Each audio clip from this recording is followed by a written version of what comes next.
आज की क्लास में हम बात करने वाले हैं संविधान के भाग 1 के बारे में, पार्ट फर्स्ट के बारे में। और संविधान के भाग 1 के जो प्रावधान है उनके पालना में या उनके अनुसार किस किस प्रकार से समय समय पर नए राज्यों का गठन भारत में किया गया है उसके बारे में हम आज बात करेंगे। तो सबसे पहले हम भाग 1 के प्रावधानों को देख लेते हैं। पार्ट 1 जो कॉन्स्टिट्यूशन का है उसके प्रावधानों को देख लेते हैं। तो मैं बात करूं प्रावधानों की, तो संविधान का जो भाग 1 है उसमें भाग 1 में 4 अनुच्छेद शामिल किए गए हैं। अनुच्छेद 1, अनुच्छेद 2, अनुच्छेद 3 और अनुच्छेद 4। आइए देखते हैं अनुच्छेद 1, 2, 3, 4 क्या व्यवस्था करते हैं, क्या कहते हैं। सबसे पहले हम बात करते हैं संविधान के अनुच्छेद 1 की, भाग 1 के अनुच्छेद 1 की। यह क्या कहता है? भारत को, भारत या इंडिया जिसे क्या बताता है? ये संघ बताता है। किसका संघ बताता है? राज्यों का संघ बताता है। तो अनुच्छेद 1 क्या कहता है कि भारत या इंडिया राज्यों का क्या होगा? संघ होगा। और कौन से संघ, कौन से राज्य? वे राज्य जो कि प्रथम अनुसूची में वर्णित किए गए हैं। प्रथम अनुसूची के बारे में हम पिछली क्लासेस में पढ़ चुके हैं। तो आर्टिकल 1 क्या कहता है? आर्टिकल 1 क्या कहता है कि भारत या इंडिया क्या होगा? संघ होगा। किनका संघ? किसका संघ होगा? राज्यों का संघ होगा। और कौन से राज्य? ऐसे राज्य जो कि किसमें वर्णित किए गए हैं? जो हमारी शेड्यूल 1 है कॉन्स्टिट्यूशन की या संविधान की प्रथम अनुसूची है उसमें वर्णित किए गए हैं, उनका संघ होगा। उसके बाद आता है आर्टिकल 2 या अनुच्छेद 2।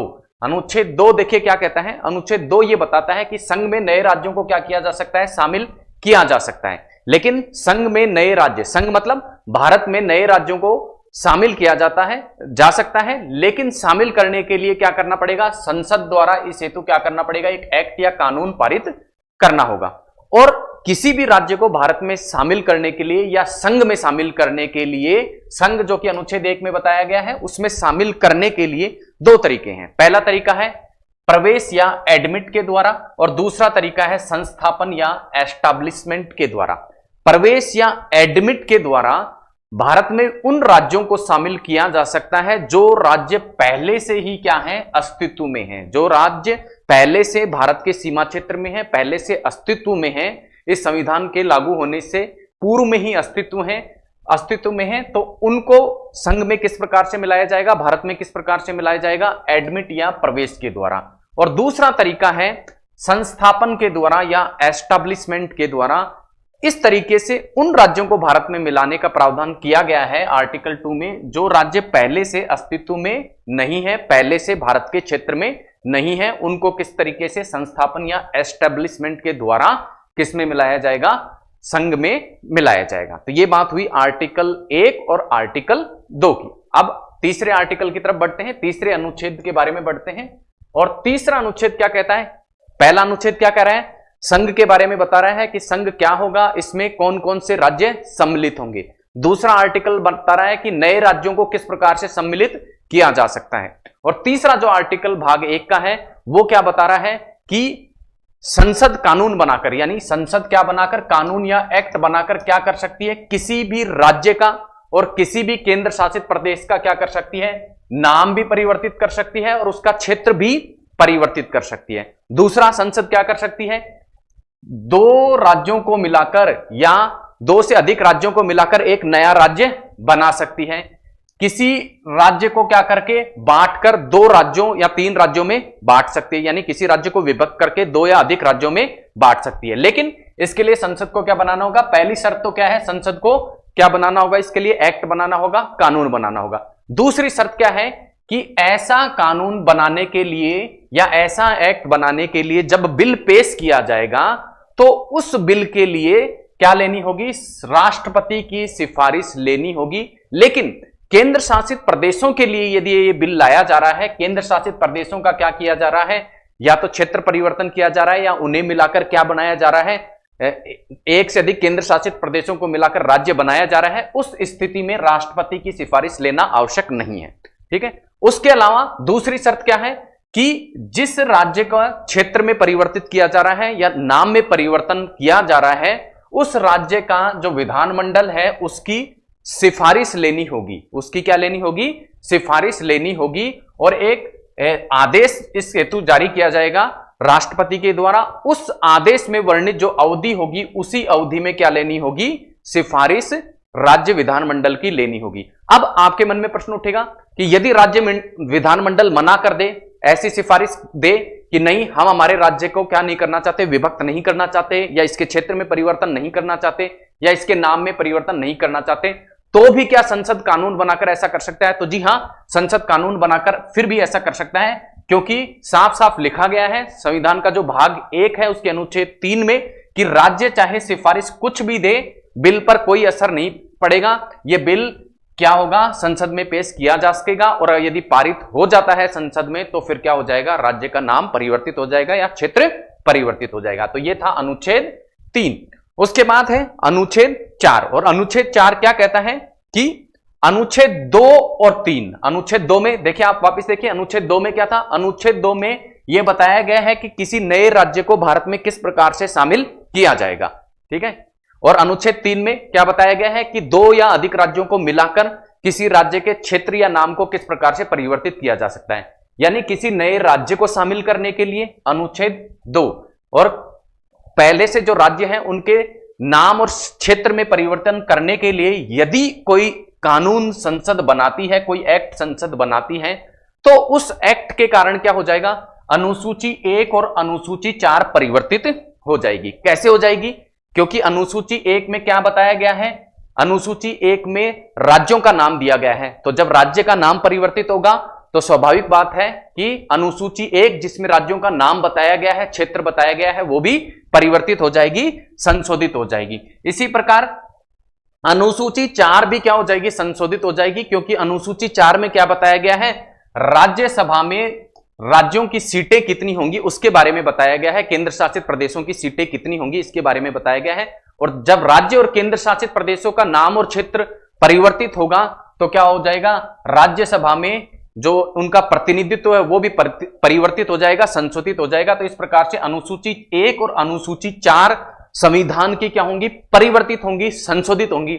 लेकिन फिर भी ये संशोधन आर्टिकल 368 के अंतर्गत संशोधन नहीं माने जाएंगे, अर्थात इन संशोधनों को किसी प्रकार का नंबर नहीं दिया जाएगा। आर्टिकल 368 के अंदर जो भी संशोधन होते हैं उनको एक नंबर दिया जाता है, 101वां संविधान संशोधन, 100वां, 99, 98 इस प्रकार के नंबर दिए जाते हैं। लेकिन इस मामले में किसी प्रकार का नंबर नहीं दिया जाएगा, अर्थात संविधान में संशोधन तो अवश्य होगा, क्योंकि अनुसूची 1 और 4 क्या होंगी, संशोधित होंगी, लेकिन इन संविधान संशोधनों को आर्टिकल 368 के अंतर्गत नहीं गिना जाएगा। तो यह था संविधान का भाग 1, जो कि संघ में नए राज्यों के प्रवेश किस प्रकार होगा उसके बारे में बताता है। साथ ही साथ किसके बारे में बताता है कि जो राज्य हैं उनकी सीमा का परिवर्तन और नाम का परिवर्तन किस प्रकार से किया जा सकता है। अब संविधान द्वारा प्रदत्त इस शक्ति के आधार पर समय समय पर भारत में क्या हुआ है, नए राज्यों का गठन किया गया है। कुछ राज्यों को विभक्त करके उनसे 2 राज्य भी बनाए गए हैं। तो आइए देखते हैं कौन कौन से राज्य किस समय बनाए गए हैं। सबसे पहले हम बात करें, नए राज्य जो बनाने की मांग उठने लग गई थी भारत में, वो आजादी के तुरंत बाद उठने लग गई थी, और इसी मांग के आधार पर 1948 में एक आयोग का गठन किया गया था। वो आयोग था धर आयोग, और इस धर आयोग ने क्या कहा था कि जो नए राज्यों की मांग उठ रही है, तो नए राज्यों का जो पुनर्गठन यदि करना है तो उसका आधार क्या होना चाहिए, प्रशासनिक सुविधा होनी चाहिए। जबकि जो मांग उठ रही थी नए राज्यों की वो भाषाई आधार पर उठ रही थी। लेकिन धर आयोग ने क्या सिफारिश दी कि यदि पुनर्गठन राज्यों का करना है, जो संविधान का भाग 1 है उसमें दिए गए प्रावधानों के अनुसार कानून बना के यदि आपको क्या करना है, नए राज्यों का गठन करना है या नए राज्यों का पुनर्गठन करना है, तो उसका आधार क्या होना चाहिए, प्रशासनिक सुविधा होनी चाहिए। इसी संदर्भ में 1949 में एक और कमेटी बनती है जिसे जेवीपी कमेटी, जिसमें जवाहरलाल नेहरू, सरदार वल्लभ भाई पटेल और पोट्टी श्रीमालू क्या थे, शामिल थे। ये एक और कमेटी बनती है जिसको राज्य पुनर्गठन के बारे में अपनी सलाह देनी थी। और इसी कमेटी के सदस्य श्री रामालू अनिश्चित भूख हड़ताल पर बैठ जाते हैं और उसके कारण उनकी मृत्यु हो जाती है, जिससे बहुत अधिक हिंसा का वातावरण दक्षिण भारत में देखने को मिलता है। और इसी के मद्देनजर सरकार 1953 में आंध्र प्रदेश का क्या करती है, आंध्र प्रदेश नाम से क्या करती है, आंध्र प्रदेश का क्या कर दिया जाता है, पुनर्गठन कर दिया जाता है। और इस प्रकार आंध्र प्रदेश ऐसा पहला राज्य था जो भाषाई आधार पर 1953 में बनता है। आंध्र प्रदेश के गठन के बाद में पूरे भारतवर्ष में अलग अलग हिस्सों से राज्य, नए राज्य बनाने की जो है मांग उठती है। और इसके लिए 1953 में सरकार क्या करती है, राज्य पुनर्गठन आयोग का क्या कर देती है, गठन कर देती है। और राज्य पुनर्गठन आयोग की सिफारिशों के आधार पर 1953 के बाद भी समय समय पर राज्य की सीमाओं का परिवर्तन किया गया है, नए राज्यों को भारत में शामिल किया गया है, और साथ ही साथ जो पहले से उपस्थित राज्य हैं उनके क्षेत्र और सीमा को भी क्या किया गया है, परिवर्तित किया गया है। तो आइए उनके बारे में देख लेते हैं। आंध्र प्रदेश के पश्चात कुछ नए राज्य और कुछ नए केंद्र शासित जो प्रदेश हैं उनका पुनर्गठन भारत में किया गया है। वो कब कब किया गया है और कैसे कैसे किया गया है उसके बारे में हम बात करते हैं। सबसे पहला ऐसा पुनर्गठन किया गया था दादर नागर हवेली का, जो पुर्तगाली क्षेत्र था। दादर नागर हवेली भारत में सम्मिलित नहीं था, पुर्तगाली क्षेत्र जो है पुर्तगाल के ये कब्जे में था। लेकिन 1954 में यहां पर क्या हो गया, स्थानीय शासन प्रारंभ हो गया और 10वें संविधान संशोधन 1961 के द्वारा यह केंद्र शासित प्रदेश बन जाता है और भारत में इस प्रकार से सम्मिलित हो जाता है, भारत के राज्य क्षेत्र में सम्मिलित हो जाता है। अब आप देखेंगे कि जब पिछली स्लाइड में हमने बात की थी कि क्या होगा, नया राज्य बनाया जाएगा या नया केंद्र शासित प्रदेश बनाया जाएगा, तो वो 368 के अंतर्गत क्या नहीं माना जाएगा, संविधान संशोधन नहीं माना जाएगा। लेकिन ये किस मामले में, जब भारत के राज्य के ही किसी हिस्से को लेकर क्या करा जाए, नाम परिवर्तित किया जाए या सीमा परिवर्तित करी जाए, उस कंडीशन में यहां आप देखेंगे कि पुर्तगाली क्षेत्र को लेकर क्या करा गया था, एक जो राज्य था उसको यूटी या केंद्र शासित प्रदेश में क्या किया गया था, परिवर्तित किया गया था। इसीलिए यहां संविधान संशोधन करना पड़ा था और इस प्रकार 10वें संविधान संशोधन 1961 के माध्यम से दादर नागर जो क्षेत्र है जो कि पुर्तगाल के कब्जे में था, उससे नए केंद्र शासित प्रदेश का निर्माण होता है। उसके बाद गोवा और दमन दीव जो वापस से पुर्तगाली ही क्षेत्र था, उसको भी क्या कर लिया जाता है, 1961 में पुलिस कार्रवाई के द्वारा क्या कर लिया जाता है, भारत में मिला लिया जाता है। और 12वें संविधान संशोधन 1962 के द्वारा इसको क्या बना दिया जाता है, दमन दीव नाम से क्या बना दिया जाता है, यूटी बना दिया जाता है, केंद्र शासित प्रदेश बना दिया जाता है। तो पहले चरण में क्या किया, दादर नागर हवेली जो है उसको 10वें संविधान संशोधन के माध्यम से क्या बना दिया गया, केंद्र शासित प्रदेश बनाया गया। उसके बाद दमन दीव जो क्षेत्र है, गोवा और दमन दीव का जो पुर्तगाली क्षेत्र था, उसको भारतवर्ष में मिलाकर 12वें संविधान संशोधन के माध्यम से क्या बना दिया गया, दमन दीव नाम से एक यूटी या केंद्र शासित प्रदेश बना दिया गया। इसी तरह 1987 में गोवा क्या, जिसे पहले क्या बनाया गया था, केंद्र शासित प्रदेश बनाया गया था, उसे 1987 में अब क्या बना दिया गया, राज्य का दर्जा दे दिया गया। उसके बाद पांडिचेरी का जो क्षेत्र है जो कि फ्रांस के कब्जे में था, उसको 1961 में पांडिचेरी अधिग्रहित क्षेत्र के रूप में बदला गया और उसके बाद में 14वें संविधान संशोधन 1962 के माध्यम से इसे केंद्र शासित प्रदेश बना दिया गया। तो इस प्रकार से आजादी के तुरंत पश्चात क्या किया गया, कुछ जो पुर्तगाली क्षेत्र और फ्रांसीसी क्षेत्र हैं उनको भारत में मिलाकर संविधान संशोधनों के माध्यम से क्या किया गया, केंद्र शासित प्रदेश बनाया गया। वो संविधान संशोधन कौन से थे, 10वां, 12वां और 14वां संविधान संशोधन था। कौन कौन से क्षेत्र इससे बने, पहला दादर नागर हवेली नाम से क्या बना, केंद्र शासित प्रदेश। दूसरा किस नाम से, दमन दीव नाम से केंद्र शासित प्रदेश। तीसरा जो फ्रांसीसी क्षेत्र था पांडिचेरी, वो भी पांडिचेरी नाम से क्या बना, केंद्र शासित प्रदेश बन जाता है।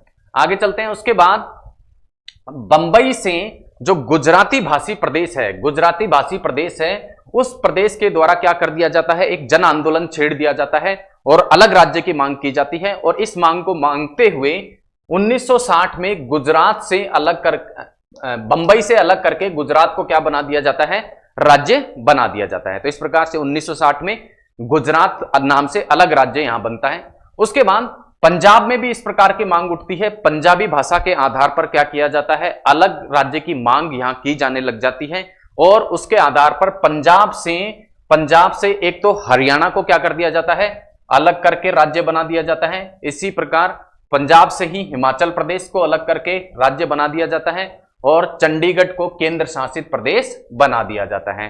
तो इस चरण में पंजाब से अलग होकर हरियाणा और हिमाचल प्रदेश नाम से तो दो राज्य बनते हैं और चंडीगढ़ नाम से एक केंद्र शासित प्रदेश बनता है। अगला जो चरण आता है उसमें असम 1963 में असम से नागालैंड को क्या कर दिया जाता है, पृथक किया जाता है और असम से अलग करके नागालैंड को क्या कर दिया जाता है, राज्य बना दिया जाता है। पुनः विभाजन होता है असम का। देखिए पूर्वोत्तर क्षेत्र में हम देखेंगे तो एक ही बड़ा राज्य अहोम साम्राज्य आजादी से पूर्व था और असम राज्य आजाद होने के पश्चात भी एक बड़ा राज्य असम था, जिसका समय समय पर क्या किया गया, विभाजन किया गया और उस विभाजन की लपटें आज तक वहां पर हमें विवादों के रूप में देखने को मिलती रहती हैं।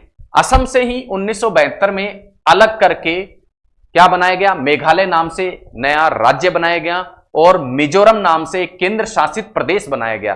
प्रारंभ में मिजोरम क्या था, एक केंद्र शासित प्रदेश था, लेकिन 1987 में इसे क्या दे दिया गया, राज्य का दर्जा दे दिया गया। इसी प्रकार असम से ही अलग करके अरुणाचल प्रदेश नाम से एक केंद्र शासित प्रदेश बनाया गया, जिसे 1987 में किसका दर्जा दे दिया गया, राज्य का दर्जा दे दिया जाता है। उसके बाद आता है सिक्किम। सिक्किम जो है वो भारत में संरक्षित राज्य के रूप में सम्मिलित किया गया था। भारत में किसके रूप में शामिल किया गया था, संरक्षित राज्य के रूप में शामिल किया गया था। लेकिन 35वें संविधान संशोधन 1974 के माध्यम से इसको सहायक राज्य का दर्जा दे दिया गया और सहायक राज्य का दर्जा देने के बाद यहां पर जनमत संग्रहण करवाया गया और जनमत संग्रहण में यह सामने आया, ज्यादातर जो जनमत था वो किसके बारे में था कि सिक्किम को भारत में पूर्ण राज्य का दर्जा दिया जाए और इसी के आधार पर 36वें संविधान संशोधन 1975 के माध्यम से एक पूर्ण राज्य के रूप में सिक्किम को भारत में शामिल किया गया। तो सिक्किम से संबंधित दो संविधान संशोधन है, पहला 35वां संविधान संशोधन जिसमें सिक्किम को सहायक राज्य का दर्जा दिया गया और दूसरा 36वां संविधान संशोधन 1975 जिसके अंतर्गत सिक्किम को पूर्ण राज्य का दर्जा दिया जाता है। इसके बाद 69वां जो संविधान संशोधन 1991 होता है उसके माध्यम से दिल्ली का नाम बदलकर एनसीआर दिल्ली कर दिया जाता है। वर्ष 2000 में पुनः क्या होता है, राज्यों का पुनर्गठन होता है और बिहार राज्य से अलग करके झारखंड नाम से क्या बना दिया जाता है, एक नया राज्य बना दिया जाता है और वर्ष 2000 में ही मध्य प्रदेश से अलग करके छत्तीसगढ़ नाम से क्या बना दिया जाता है, एक अलग राज्य बना दिया जाता है। इसी प्रकार से 2014 का जो वर्ष होता है उसमें आंध्र प्रदेश से अलग करके तेलंगाना नाम का एक अलग राज्य बनाया जाता है। और अभी अभी आपने काफी चर्चा सुनी होगी, जम्मू कश्मीर से भी क्या कर दिया गया, जम्मू कश्मीर राज्य को भी 2019 में क्या कर दिया गया, दो भागों में बांट दिया गया और वो दो भाग जम्मू कश्मीर राज्य से दो केंद्र शासित प्रदेश बनाए गए। पहला जो केंद्र शासित प्रदेश था वो है जम्मू कश्मीर और दूसरा केंद्र शासित प्रदेश लद्दाख। और इनके बारे में अगर थोड़ी और ज्यादा हम चर्चा करें तो जम्मू कश्मीर में क्या होगा, जम्मू कश्मीर जो केंद्र शासित प्रदेश होगा उसमें दिल्ली और पांडिचेरी की तरह क्या होगी, विधानसभा होगी, जबकि लद्दाख में जो अन्य केंद्र शासित प्रदेश हैं उसकी भांति विधानसभा या विधायिका नहीं होगी। और ये जो कार्य किया गया है ये जम्मू कश्मीर पुनर्गठन अधिनियम नाम से एक कानून या विधेयक पारित किया गया है, एक एक्ट पारित किया गया है संसद का, उसके द्वारा यह कार्य किया गया है। उसके बाद लेटेस्ट यदि हम देखें तो दादर नागर हवेली और दमन दीव नाम से जो थे दो अलग अलग केंद्र शासित प्रदेश भारत में थे, उन दोनों को मिलाकर अब एक ही दादर नागर हवेली व दमन दीव नाम से एक ही केंद्र शासित प्रदेश बना दिया गया है। तो वर्तमान की यदि हम बात करें तो वर्तमान के भारत की यदि हम बात करें तो वर्तमान में भारत में 28 राज्य और 8 केंद्र शासित प्रदेश अस्तित्व में हैं। तो ये था संविधान का भाग प्रथम और उसके आधार पर समय समय पर किस प्रकार से भारत में राज्यों का पुनर्गठन होता है। कई बार दूसरे जो क्षेत्र हैं जो भारत में सम्मिलित नहीं थे उनसे लेके किस प्रकार से भारत में सम्मिलित करके उनको राज्यों का दर्जा दिया गया या केंद्र शासित प्रदेशों का दर्जा दिया गया, उसके संबंध में किस प्रकार के संविधान संशोधन किए गए और उसके बाद राज्यों का पुनर्गठन करके किस प्रकार से एक राज्य को दो राज्यों में बांटा गया, इसकी हमने चर्चा की है। आशा है इसके राज्यों के पुनर्गठन के संबंध में इस क्लास के पश्चात आपकी जो समझ है वो बेहतर हो चुकी होगी। मिलते हैं अगली क्लास में नए विषय के साथ।